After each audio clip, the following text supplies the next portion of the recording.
யாருடைய நன்மை எனும் தட்டு கனத்து விட்டதோ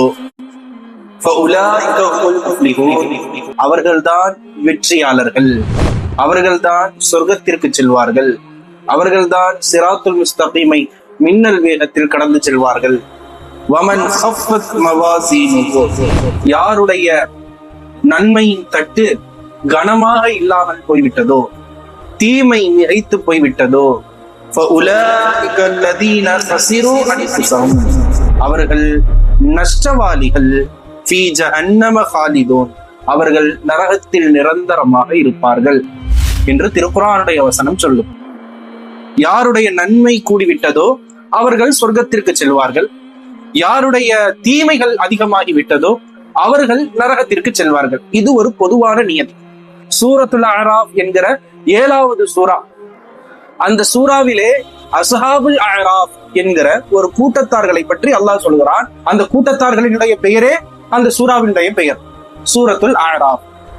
யார் இந்த அஅராஃப் வாசிகள்? அல்லாஹ்வினுடைய தீர்ப்பு வழங்கப்பட்டு விட்டது.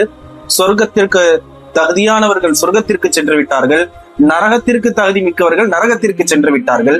ஆனால் இந்த அஅராஃப் வாசிகள் முடிவு எதுவும் அறிவிக்கப்படாதவர்கள். அல்லாஹ்வின் புறத்திலிருந்து எந்த அறிவிப்புமே உங்களுக்கு வந்திருக்காது. இவர்களை சொர்க்கத்தில் கொண்டு போய் சேர்க்கலாமா, நரகத்திற்கு கொண்டு போய் தள்ளலாமா என்று மலக்குமார்களுக்கும் எந்த கட்டளையும் பிறப்பிக்கப்பட்டிருக்காது. அந்த நிலைமையை நம்ம யோசித்து பார்க்க வேண்டும். அது ஒன்றும் சாதாரணமான நிலைமை இல்லை. இந்த அஅராஃப் வாசிகள் ஏன் சொர்க்கத்திற்கும் நரகத்திற்கும் நடுவிலே தனித்து விடப்பட்டதற்கான காரணங்களை இப்னு அப்பாஸ் ரலியல்லாஹு அன்ஹு அவர்கள் விளக்கம் தருகிற பொழுது இவ்வாறு சொல்வார்கள். யாருடைய நன்மையும் யாருடைய தீமையும் சரிசமமாக ஆகி போனதோ அவர்கள் தான் இந்த அஅராஃப் வாசிகள். சொர்க்கத்திற்கு அவர்களை கொண்டு போய் சேர்க்க 1% நன்மை குறைவாக இருக்கும். நரகத்தில் அவர்களை கொண்டு போய் தள்ளுவதற்கு, நரகத்துல போய் சேர்ற அளவுக்கான தீமைகள் அவர்கள் செய்திருக்க மாட்டார்கள். 50-50 இருக்கும்.